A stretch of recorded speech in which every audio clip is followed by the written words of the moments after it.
Why does the customer need you? And really have that really rehearsed and ready to go. You got to visualize where you're headed and be very clear about it. Take a Polaroid picture of where you're going to be in a few years. You've got to trust your gut even through the process. Don't solicit feedback on your product, your idea, or your business just for validation purposes. Be really careful about that. You want to tell the people that can help move your idea forward, but if you're just looking to your friend, coworker, husband, wife for validation, be careful, because out of love and concern, a lot of people will express some concerns, and it can stop a lot of multi-million.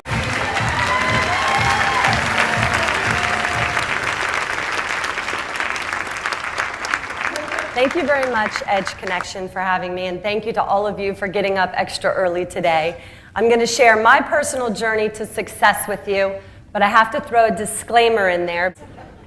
About 15 years ago, I remember I was sitting in a convention. I was a fax sales rep, and with the company I worked for, Danka, I was there because I was one of the top sales reps in the country. And at that point in my life, I had always wanted to be a lawyer, but I basically failed the LSAT. I'm not a good test taker. So I found myself, after that, driving to Disney World and trying out to be goofy with my college degree, making my family very, very proud. And unfortunately, you have to be 5'8" to be goofy, and I'm 5'6", so they made me a chipmunk.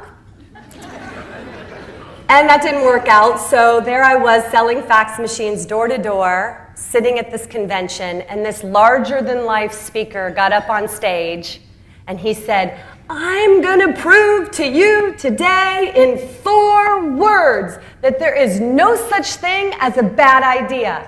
And he continued on to go, "Teenage Mutant Ninja Turtles." So I never in my wildest dreams could have imagined sitting there that 5 years later I would come up with an invention and be able to prove to the world in 2 words that there was no such thing as a bad idea. At the same time that I'm trying to get this made at the manufacturers, I decide, you know what, I believe in this idea, I want to patent it.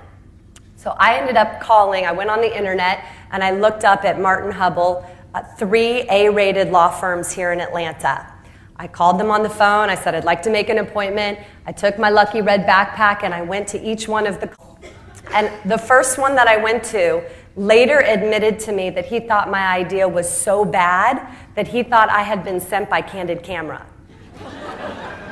So you can imagine I'm presenting to him my footless pantyhose and telling him how I'm going to change the world one woman at a time, and he is looking around the room during my entire presentation, apparently for the hidden camera.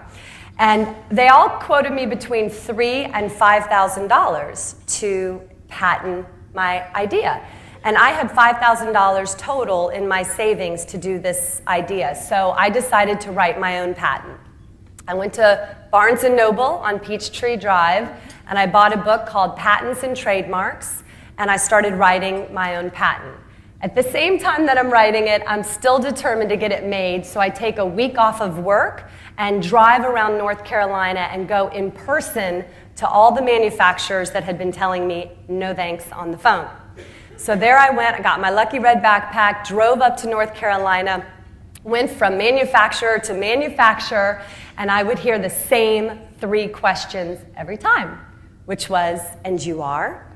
And I would say, "Sarah Blakely." And they'd say, "And you're with?" And I'd say, "Sarah Blakely." And they'd go, "And you're financially backed by?" And I'd go, "Sarah Blakely."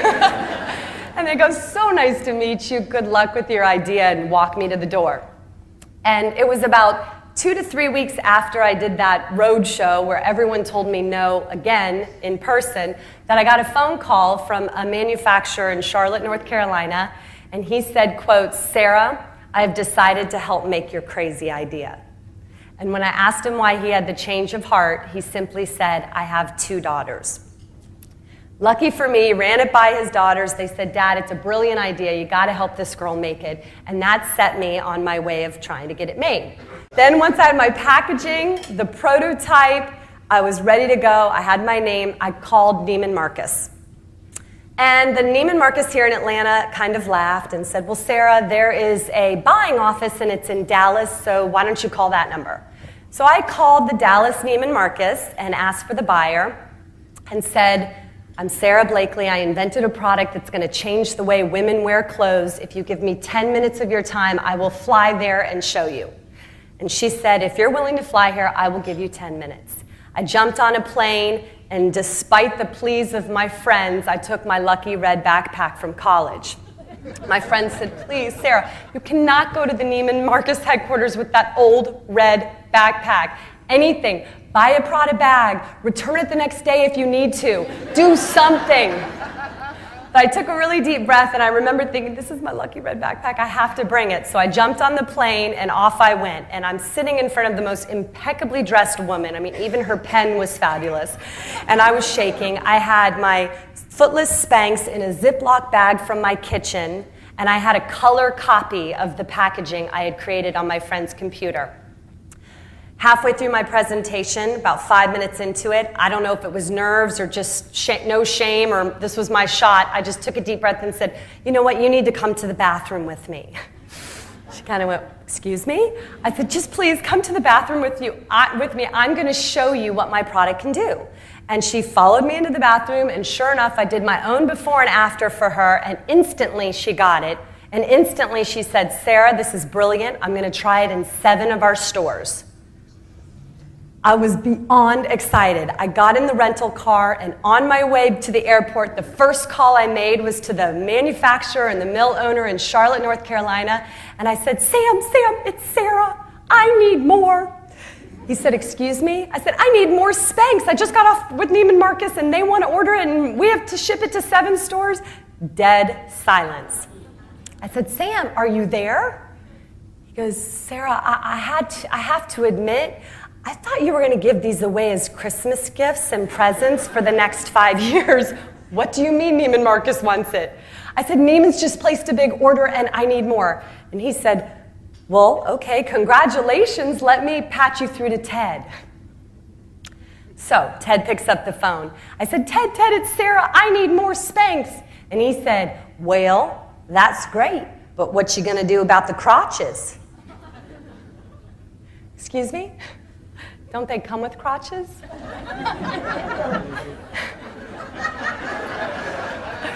He said, well, yeah, but we only got 2 crotch machines and they're being used by somebody else. Okay, let me get this straight. I just landed Neiman Marcus and I have no crotches?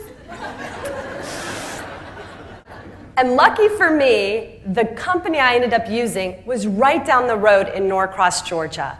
And they, to this day, provide us with our gussets. And just to make the story even that much more unbelievable, the man that saved the day was an 80-year-old man by the name of Gene Bobo. Kind of a legend in the business. He said, Sarah, I got your crotches for you. They'll be there in time for the Neiman Marcus order. And I was able to ship to the 7 stores.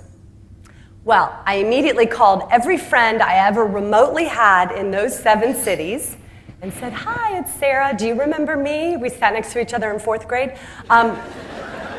Can you go to the store and say you're looking for something called Spanx and you've been wanting it your whole life and I'll send you a check?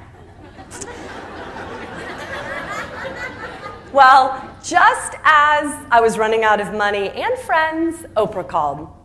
I had sent a gift basket of my very first batch of prototypes to the Oprah Winfrey Show, and I get the call that Oprah has chosen Spanx as her favorite product of the year. You can imagine, for an entrepreneur with no money, I'm sitting in my apartment, that's a call of a lifetime. I was beyond thrilled. They said, Sarah, in 2 weeks, Oprah's going to hold up Spanx. She doesn't normally have people on the show because it's all about product, but she loves what you're doing. You've broken into a $2 billion male-dominated industry with no experience and no money. We want to show a little clip about what you're doing, so we're going to fly down and film you. I said, great. So they all showed up at my apartment, and there were about 10 of them. They were so impressive, clipboards, video cameras, big lighting. And they said, Sarah, on the plane, we decided that we want to film you in your headquarters. I said, you're here. They kind of looked at each other and went, oh. Okay. Well, we also decided on the plane that we want to film you having a staff meeting. Hold on a minute. I called Connie that I had met at Mailboxes, etc. I said, Connie, it's Sarah. Can you be at my apartment in 5 minutes and look like you work for me? She said, I'm on my way. And I also called all my friends who left their jobs and came over, and we sat in a circle on the floor of my apartment, and that was my staff meeting on the Oprah Winfrey Show. So one day you wake up and you're an inventor, and then all of a sudden, another day you wake up and you're a company. That's a different feeling. I remember it very well. My only employee at the time was my boyfriend, who was a healthcare consultant. He was watching me stay up all night shipping pantyhose around the world. He said, you need help. He left his job.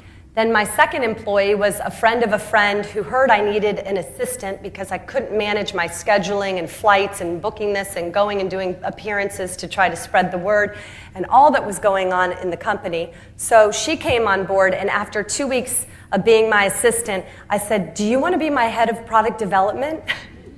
And she said, sure, and she still is. And the third one was a friend that I went to walk to get a bagel with, and she said, I've tried your prototype. It's amazing. I love it. She told me the whole walk there and the whole walk back why she loved it. I said, do you want to be my head of PR? And she did. And about a month into the business, Dave and I mostly, we were at 2 cardboard tables at the back room of my apartment. It was a 2-bedroom apartment. And the phone would always ring, and we would say, hello, this is Spanx. And they would say, I need to speak to shipping and handling. We'd go, please hold while I transfer you.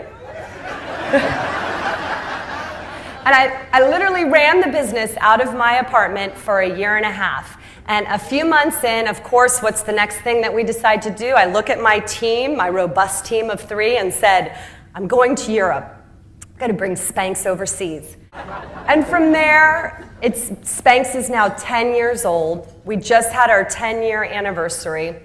So much has happened in the 10 years. We had a company meeting, and I said at the meeting, 10 years ago, no one had ever heard of an iPod. People were not using Blackberries. The Kardashians were in 5th grade. Spanx went from 1 to over 100 employees.